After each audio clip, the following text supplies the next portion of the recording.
हरिहर हरिहर बाबा। बाबा रंग पे, हाँ? रंग क्या है?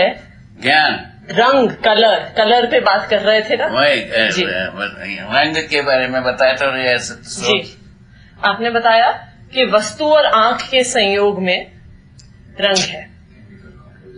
ये तो केमिकल्स का, जितने भी रासायनिक तत्वों का संयोग और मनुष्य की आंख का संयोग से कलर जी होते हैं। तो मनुष्य का आंख में जो दिखता है वो आधूरा है। क्या सुना? मनुष्य की आंख में जो दिखता है वो आधूरा है। पूरा कोई चीज दिखता है। ठीक है जी। एक जैसा आकार, आयतन, घन नहीं दिखता। चार बात का आंखों में घन दिखता ही नहीं। जी बिल्कुल। शरीर का, शरीर में ही चार भाग है, आकार, आयतन, घन, है ना? तीनों भागों में से जो घन वाला भाग तो आंख में दिखता नहीं। आकार आयतन के जो भाग है उसमें से 180 डिग्री आंख में भर सकता है, उससे ज्यादा हो नहीं सकता। कितने भी करें तो नहीं, ऐसा बनाना तो आधोड़ा हुआ कि नहीं हुआ? बिल्कुल। अभी जो अपन मानते हैं आंखों में दिखता है वो सही, ऐसा मानते हैं। सही नहीं है। आंखों में जो दिखता है वो सही नहीं है, अधूरा है। तो बाबा जैसे हम क्या इस सिद्धांत से यह आता है, उसका उदाहरण यही। तो अभी आंखों में देख करके अपन क्या करें, आधोड़े को क्या करें वाला बात है जी। तो वो इस बात के लिए स्रोत हुआ तो समझदारी से करें। इसीलिए करके समझो के जगह में समझ के करो वाला बात आ गई। अभी वैदिक काल से करके समझो वाला बात, किंतु अभी यहाँ पर शुरू किए हैं कर समझ के करो। समझना क्या चीज है? अच्छा, 5 सूत्र, वो 5 सूत्र को पूरा समझना है, सहअस्तित्व को समझना है, और विकास क्रम विकास, जागृति क्रम जागृति को समझना।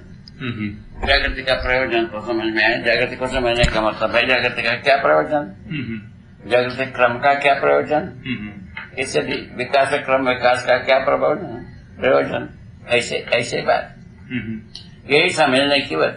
ठीक है, ऐसा सोचने पर लगता है जीने के लिए इसकी आवश्यकता है।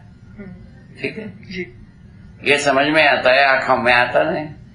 बिल्कुल ठीक बात है। बिल्कुल आदमी के समझ में आता है, उसका नाम है कि नाम का ज्ञान। क्या सुना?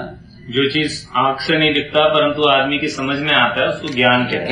ठीक है ना? उसके बाद जो जितने भी होता है मात्रा के आधार पर जो कुछ भी बात होती है, मात्रा के ऊपर, मात्रा को सत्य मान करके अपन चलते हैं, मात्रा के ऊपर जितने भी काम करते हैं वो आधूरा है, आंखों में आता है और समझ में आता है पूरा। ठीक है बाबा। ठीक है। तो बाबा ये जो मात्रा के ऊपर जितना भी काम करते हैं, मतलब जितने भी मात्रा के ऊपर अपन बात करते हैं या काम करते हैं वो अधूरा ही रहेगा। ठीक बात है, जब तक ये पक्ष प्रयोजन वगैरह का पक्ष प्रयोजन समझ में नहीं आए हैं। प्रयोजन के अर्थ में मात्राओं का उपयोग होता है। ठीक बात। यहाँ नहीं आते तक में अपन अधूरे। ठीक बात, ऐसा बात बना। ठीक है, बिल्कुल ठीक है। आगे चलो आगे। तो बाबा आपने कहा तो कलर क्या हुआ जी, रंग क्या हुआ, वो रासायनिक तत्वों का एक कॉम्बिनेशन, परम्यूटेशन होता है जी। तो मिलन वस्तु होती है कई रसायनों का, मिलने से जो होता है वो है स्थिति में और मनुष्य के आंखों का देखने की तरीके। किसी को कुछ दिखता है, कुछ दिखता है, लाल वाला पीला दिख जाता है, पीला वाला लाल दिख जाता है, उसके लिए क्या करें? तो रसायन ही क्यों कह रहे हैं बाबा? उसके पहले भी तो है ना, तत्वों में भी तो है। क्या है? रसायन ही क्यों कह रहे हैं? उसके पहले भी तो है, जैसे लोहा है या सोना है। लोहा भी एक रसायन है बाबा। अच्छा। हाँ, नहीं, जो प्राकृतिक रूप में लोहा पाया गया वो तो ठीक है। प्राकृतिक रूप में जो है उसमें भी जो रंग जो होता है वो हवा के पानी से मिल करके वो बना रहता है। और अगर प्योर लोहा हुआ तो? प्योर लोहा होगा तो उसके साथ हवा पानी तो रखा ही रहे, हवा से मुक्ति कहाँ है। और गोल्ड? सोना? गोल्ड है जैसे क्या? गोल्ड बाबा, सोना। सोना में जो है ना रासायनिक प्रक्रिया कम होता है, इतने ही चांदी में कम होता है। तो उनमें भी तो रंग दिखता है। रंग तो रहता ही है। तो रंग तो किसी भी सबका रंग है। ठीक है जी, सबका रंग है। और जितने भी रंग के बाद हमने अपन 7 रंग बताते हैं, वो सब जो है ना रासायनिक तत्व से ना बनता है। वो आंखों में दिखता है, जैसा बनता है वैसा दिखता है। हाँ। तो इंद्रधनुष में क्या होता है बाबा? जब इंद्रधनुष जो होता है उसमें जैसे आकाश में 7 रंग दिखने लग जाते हैं। ठीक है ना जी। वो बादल से संबंधित है। अच्छा। बादल एक निश्चित आकार में आ जाए, दबाव में आ जाए, ठीक है ना। वो दबाव में आने से उसका आगे की बादल के ऊपर उसका प्रभाव हो, तब बहुत इंद्रधनुष होता है। और धरती से दूसरे छोर धरती तक पहुंचता है, ऐसा है। उसको ऐसा भी लोग कहते हैं, ये पुत्ती से पुत्ती। कोई बामिया होता है ना दीमक का, उससे शुरुआत होता है, उसी में जाकर के जुड़ता है, ऐसा भी कहते हैं। उसका कुछ औचित्य है? तो देखा नहीं, हम तो देखा नहीं। जो देखा नहीं है तो उसको उसमें प्रलाप करना बेकार। हम जो देखा नहीं हो लोगों को है वो अलग। तो बादल में ही कुछ रासायनिक वस्तु है जिसका रंग दिखने बहुत सारा रंग दिखता है। वो रंग जो है ना वही जो प्रकाश एक तरफ, बादल एक तरफ, दूसरा बादल दूसरा तरफ, इन दोनों के बीच में होता है वो। ठीक है। 2 बादल के बीच में प्रकाश। वो 2 बादल के बीच में प्रकाश आता है।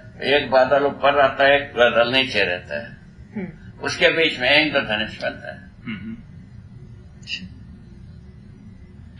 तो हो क्या रहा है बेसिकली? वो दोनों बादलों के बीच में कुछ ऐसा पदार्थ है जिस पर प्रकाश पड़ने से जैसा पानी है, पानी को विभिन्न प्रकार से बादल में जो काला भी है वो सभी बात है।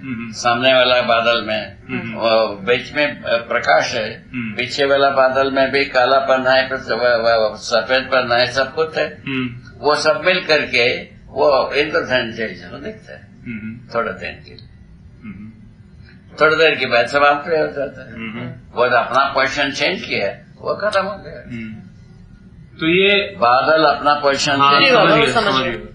तो ये जो एक शीशे का वो प्रिज्म आता है जिसको बोलते हैं प्रिज्म, हाँ, ऐसा त्रिकोण शेप में, उसमें भी एक तरफ से प्रकाश डालते हैं तो ऐसा 7 रंग दिखता है। ऐसा कुछ करते हैं जी। वो उससे उसको प्रोजेक्ट करते हैं तो रंग नहीं आता है, ये भी कहते हैं। उसे उल्टा कर 2 प्रिज्म कर दीजिए। हाँ, एक त्रिकोणा फिर एक उल्टा, वही बात है। फिर वो प्रिज्म में आता है, उसके बाद उसका प्रोजेक्शन में कुछ नहीं आता है, ऐसा कुछ है।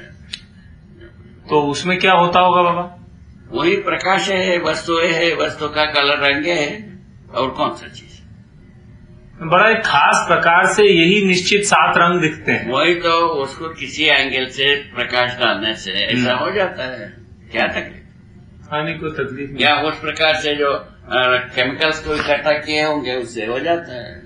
क्या होता है? ये सब जो है ना अपन समझने के लिए ठीक है, ठीक है ना।